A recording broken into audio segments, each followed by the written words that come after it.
यीशु मसीह का जन्म इस प्रकार से हुआ। हम क्रिसमस क्यों बनाते हैं, इसके बारे में भविष्य वक्ताओं ने लिखा और मत्ती की अंजील के अंदर भी लिखा गया है 1:18 में, है ना। क्या लिखा है और बेटा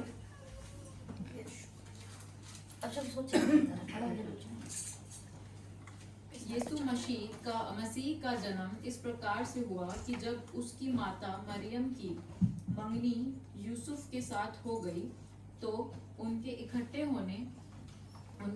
होने से पहले ही वह पवित्र आत्मा की ओर से गर्भवती पाई गई। 19 से अतः उसके पति यूसुफ ने, जो धर्मी था और उसे बदनाम करना नहीं चाहता था, उसे चुपके से त्याग देने का विचार किया।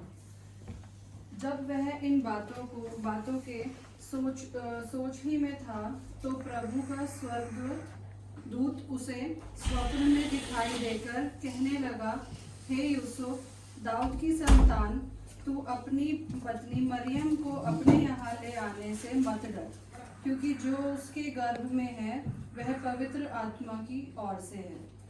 वह पुत्र जनेगी और तू उसका नाम यीशु रखना, क्योंकि वह अपने लोगों का उनके पापों से उद्धार करेगा। हालेलुया। तो परमेश्वर का ये वचन पढ़े सुने जाने पर हम सबको आशीष हो, और यही वचन खुदा बाप यीशु मसीह लेकर के संसार में आए और उन्होंने क्या करा कि पाप से लोगों को मुक्त करना शुरू कर दिया। तो जो लोग पाप से फिरे, जिनका मन फिरा, वो लोग परमेश्वर को मानने लगे, यीशु मसीह के पीछे हो लिए। बोले ये क्या बोलता है, ये तो एक अलग बात बोलता है, क्योंकि उस समय में भी अलग अलग तरीके के रीति रिवाज संसार के अंदर थे जो व्यवस्था को चलाते थे। लेकिन प्रभु यीशु मसीह ने आकर के जो ये संदेश दिया, पापों से फिरने का संदेश, ये आप समझो खाली कहने की बात नहीं है, ये बहुत बड़ा जीवन में परिवर्तन है। कोई यदि अपने पाप का, मान लो किसी की लड़ाई हो रही है, फॉर एग्जाम्पल गुड़िया तेरी और तेरी बेटा लड़ाई हो रही है आपस में, और दोनों एक दूसरे में क्या हो गए, घमंड के अंदर आ गए। वो कहेगी मैं उससे कम नहीं, वो कहेगी मैं उससे कम नहीं, और दोनों ईगो में भरते चले जाएंगे, तो क्या लड़ाई रुकेगी? नहीं रुकेगी ना। यहां तक भी नहीं रुकेगी कि मर्डर भी हो सकता है, यहां तक भी नहीं रुकेगी कि एक दूसरे का खानदान भी खत्म हो सकता है, और यहां तक भी नहीं रुकेगी कि पूरा का पूरा परिवार तबाह हो सकता है, धन दौलत जा सकती है, जमीन जायदाद जा सकती है, बच्चे जा सकते हैं, सब कुछ जा सकता है। क्योंकि नफरत सिवाय विनाश के और दूसरा काम नहीं करती, और वही नफरत आज लोगों के मन में है।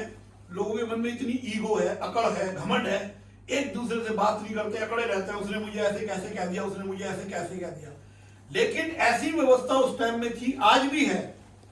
लोगों के अंदर घमंड भरा पड़ा है, लोगों के अंदर अकड़ भरी पड़ी है, गलती होने के बाद भी उल्टा लड़ते हैं जिससे गलती करी उससे। गलती किसी ने करी और वो उल्टा उसी से लड़ रहा है, गलती करने वाला माफी नहीं मांग रहा, लड़ रहा है। लेकिन प्रभु यीशु मसीह ने उस समय में भी ये संदेश दिया, और आज भी ये जीवता कलाम जो हमारे पास है, ये हमें एक ही बात सिखाता है, क्या करो, अपने पाप का अंगीकार करो, और क्या करो, क्षमा करो। किसी ने तुम्हारा नुकसान कर दिया, किसी ने तुम्हें भला बोल दिया, बुरा बोल दिया, तो क्या करो, उसको माफ करो। क्षमा का जो संदेश प्रभु यीशु मसीह ने दिया है, और खाली दिया ही नहीं, उसने क्रूस पे जब चढ़ा और इतना उसके साथ मतलब जलालत की गई, इतनी दर्दनाक मौत उसको दी गई, इतना सब कुछ सहने के बाद भी उसने अपने पिता से एक ही बात बोली, हे पिता, इन सबको क्या कर, क्योंकि ये नहीं जानते कि ये क्या कर रहे हैं। क्या मैं और तुम ऐसा कर सकते हैं? यही प्रभु यीशु मसीह ने बोला है, यही प्रभु यीशु मसीह ने दुनिया को संदेश दिया है कि अपने बैरियों के लिए भी क्या कर, प्रार्थना कर, है ना। और जो तेरा बुरा करते हैं, जो तुझे अपमानित करते हैं, जो उनको क्या कर, क्षमा कर। और जैसे ही हम क्षमा करते हैं किसी को, एकदम हमारे अंदर एक नई ऊर्जा का संचार हो जाता है। हमारा दिल दिमाग एकदम शांत हो जाता है, चेहरे का जो तनाव खिंचा हुआ होता है वो एकदम शांति में आ जाता है। और प्रभु यीशु मसीह शांति का राजकुमार इसीलिए है। प्रभु यीशु मसीह को शांति का राजकुमार कहते हैं, है ना।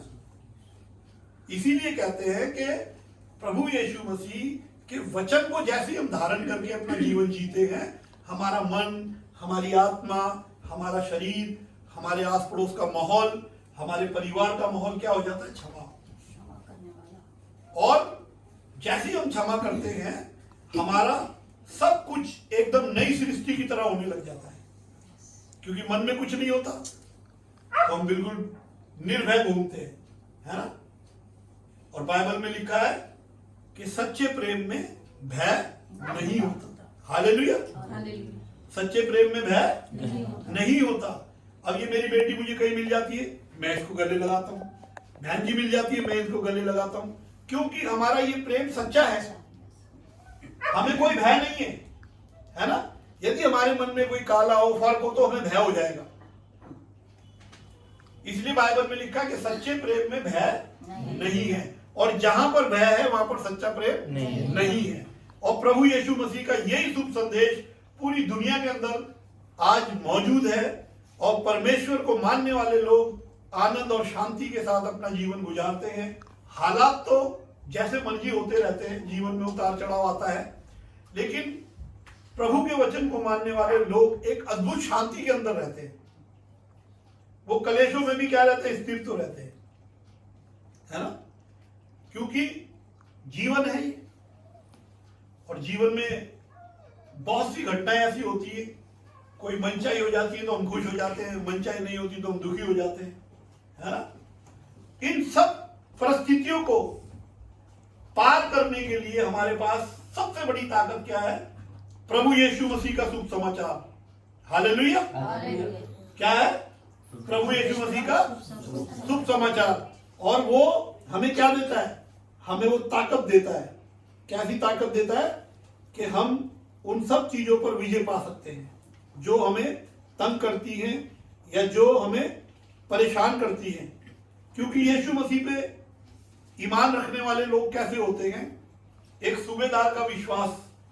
बाइबल में मत्ती की अंजील में लिखा हुआ है 8 और उसका 5 में, जब वे कफरनहूम में आया तो एक सूबेदार ने उसके पास आकर उससे विनती की, हे प्रभु, मेरा सेवक घर में लकवा रोग से बहुत दुखी पड़ा है। उसने उससे कहा, मैं आकर उसे चंगा करूंगा। सूबेदार ने उत्तर दिया, हे प्रभु, मैं इस योग नहीं कि तू मेरी छत के नीचे आए, परंतु केवल मुख से कह दे तो मेरा सेवक चंगा हो जाएगा। हालेलुया। देखो कैसा इसका विश्वास है, क्योंकि ये जानता है कि प्रभु यीशु मसीह के वचन, मुंह से निकले हुए वचन, उनको कोई काट नहीं सकता, वो वचन टल नहीं सकते, वो वचन इधर से उधर नहीं हो सकते, क्योंकि किसके मुंह से वचन निकले? प्रभु यीशु मसीह के वचन से। वही वचन परमेश्वर ने मुझे और आपको भी, है ना। जब हम उन वचनों पे चलते हैं, उन वचनों में अपना जीवन जीते हैं, तो हमारा जीवन कैसा हो जाता है? एकदम निर्मल हो जाता है हमारा जीवन, सरल हो जाता है हमारा जीवन, पाप से मुक्त हो जाता है हमारा जीवन। हम बिल्कुल आनंद में जीते हैं, भले ही चाहे गरीबी हो, परेशानी हो, कलेश हो, लेकिन बाइबल लिखा है कि मेरा वचन तुम्हें कलेशों में भी क्या करेगा? स्थिर करेगा। कलेशों में स्थिर रखने की पावर कौन देता है? प्रभु यीशु मसीह का वचन, है ना। ये ऐसा नहीं है कि वहां लड्डू चढ़ाया हो, उसको कुछ खिलाया हो तो तुमको शांति मिल जाएगी, ऐसा नहीं है। प्रभु यीशु मसीह शांति देने वाला है, और शांति कहाँ है? हमारे अंदर है। और वो कैसे पैदा होती है? जब हम प्रभु यीशु मसीह के वचन को उसके अंदर जड़ पकड़ने देते हैं। हालेलुया। जैसे ही वचन हमारे अंदर जड़ पकड़ता है, हमारे अंदर शांति शुरू हो जाती है, क्योंकि पवित्र आत्माओं के फल में सबसे पहला जो फल है वो शांति का है। प्रभु यीशु मसीह जब शांति देता है तो फिर हमको, हमारी बुद्धि को वो रास्ता भी दिखाता है, वो ज्ञान भी देता है, वो उजाला भी करता है। इसीलिए कहा है कि तू मेरे मार्ग का दीपक है ना, और मेरे मार्ग का उजियाला है, तू मेरे जीवन की ज्योति है ना। और प्रभु यीशु मसीह क्या बोला? एक कुएं के पास चला गया, प्यासा था। तो वहां पर एक सामरी स्त्री थी, है ना। वहां उस जमाने में सामरी जस्ट लाइक इंडिया के दलित समझ लो आप, है ना। तो ऊंची जात के लोग उनके हाथ का खाते पीते कुछ नहीं थे। तो यीशु मसीह जब वहां गया और उसको बोला, हे स्त्री मुझे पानी पिला, तो बोली तू तो यहूदी है और तुम लोग तो हमसे कुछ चीज खाते पीते, तुम्हारे से रिश्ता नहीं रखते कुछ भी, तो मैं तुझे कैसे पानी पिला सकती हूँ। तो प्रभु यीशु मसीह बोला, नहीं तू अभी मुझे पानी पिला और मैं तुझे क्या दूंगा, जीवन का जल दूंगा, जिससे तू कभी प्यासी ना रहेगी। तो उसने पूछा कि तू कौन है जो ऐसी बातें करता है, क्या तू वही मसीहा है जिसकी लोग चर्चा कर रहे हैं कि जो आएगा। हालेलुया। हाँ, ये वही मसीहा है जिसकी चर्चा आज मैं भी कर रहा हूं, क्योंकि ये जिंदा परमेश्वर है जो मेरे और तुम्हारे दिलों में, आत्मा में वास करता है, वचन के साथ वास करता है, वचन के द्वारा बातें करता है। और परमेश्वर का वचन ही हमें हर चीज के अंदर सामर्थ्य देता है, ताकत देता है, हमें मार्ग देता है, ताकि हम अनंत जीवन पाए, नाश ना हो। हालेलुया। प्रभु यीशु मसीह ने कहा, है बोझ से दबे थके मारे लोगों मेरे पास आओ, मैं तुम्हें क्या दूंगा, विश्राम दूंगा। हालेलुया। वो विश्राम ऐसा नहीं देगा डल्लप का गद्दा लगा करके, फॉर्म का बढ़िया गद्दा लगा करके, एसी लगा करके, है ऐसा विश्राम नहीं देगा। वो कैसा विश्वास देगा, विश्राम देगा आत्मा का, वचन के द्वारा। क्योंकि यदि मान लो बहुत अच्छा भोजन आपके सामने रख दिया जाए और खिलाने वाला धड़ाधड़ गालियां बक रहा है, तो क्या आप उस भोजन को अच्छी तरह खाओगे? या उसने डंडा हाथ में ले रखा है, खा इसको, तो क्या आप खाओगे? डर के मारे खा लोगे, लेकिन मजा नहीं आएगा, पेट, है ना, है ना। तो ऐसे ही प्रभु यीशु मसीह क्या कर रहे हैं, हमें वो विश्राम दे रहे हैं अपने वचन के द्वारा। और वही शुभ संदेश आज क्रिसमस के दिन पूरी दुनिया में प्रभु यीशु मसीह ने दिया, और हम लोग भी दे रहे हैं, क्योंकि हम उसके दास दासी हैं। और यही संदेश लेके आज हम भी इस घर में आए हैं, परमात्मा की आशीषें मांगने। परमात्मा इस घर में बरकतें दे, आशीष दे, उन्नति दे, तरक्की दे, और हर एक नेगेटिविटी को दूर करे, क्योंकि प्रभु यीशु मसीह उद्धार करता है और पापों से क्या करता है, मुक्त करता है। और जो कोई अपने पापों का अंगीकार करता है, उसके पापों को प्रभु क्या करता है, हालेलुया। तो सबसे बड़ी बात ये लोगों ने प्रचार कर रखा है, ईसाई धर्म, ईसाई धर्म, ईसाई धर्म। कोई धर्म वरम नहीं है ईसाई, ईसाई कोई धर्म नहीं है। ईसाई सिर्फ मानवता सिखाता है, इंसान को इंसान बना रहना सिखाता है। वो ये वचन है प्रभु यीशु मसीह का, है ना। इंसान का इंसान से वो भाईचारा, यही पैगाम हमारा, यही बाइबल का संदेश है। और इसी संदेश को लेकर के पूरी दुनिया के अंदर प्रभु यीशु मसीह के मानने वाले, और प्रभु यीशु मसीह का जन्म इन दिनों हुआ, और उसका जन्मदिन दुनिया में सबसे बड़ा जन्मदिन है। 3 महीने तक बनाया जाता है, नवंबर से बनना शुरू हो रहा है, दिसंबर, जनवरी तक चलता रहेगा। और आप एक बात और देखना, जो प्रभु को मानते हैं वो इस बात पे गौर करेंगे, जो नहीं मानते उन्हें तो पता ही नहीं बेचारों को। ये दिसंबर का महीना ऑटोमेटिकली तुम्हें खुश रखता है। कुछ हो ना हो, कुछ नहीं है घर में, नॉर्मल जिंदगी, लेकिन एक ऑटोमेटिक सी खुशी है दिसंबर के महीने में, क्योंकि ये खुशी का संदेश लेकर के मुक्तिदाता आया, है ना, पापों को हरने वाला आया, और ये आनंद का संदेश है। और यही संदेश सुनने के लिए सारी दुनिया प्रभु यीशु मसीह के पीछे होली, और प्रभु यीशु मसीह ने संसार में पापों से मुक्त करने के लिए अपने आप को क्या कर दिया, कुर्बान कर दिया। और प्रभु यीशु मसीह ने कहा कि जो कोई उस पर विश्वास करेगा वो कभी भी नाश, हालेलुया, वरन अनंत जीवन पाएगा। तो परमेश्वर का संदेश प्रेम का संदेश है, भाईचारे का संदेश है। आज सुबह मेरी बेटी बाइबल पढ़ रही थी, मुझसे पूछ रही थी, पापा ये कोई भाई रूठ जाए या भाई गलती कर दे तो क्या करना चाहिए? मैंने बाइबल में क्या लिखा है? बाइबल में लिखा है कि उसको मना,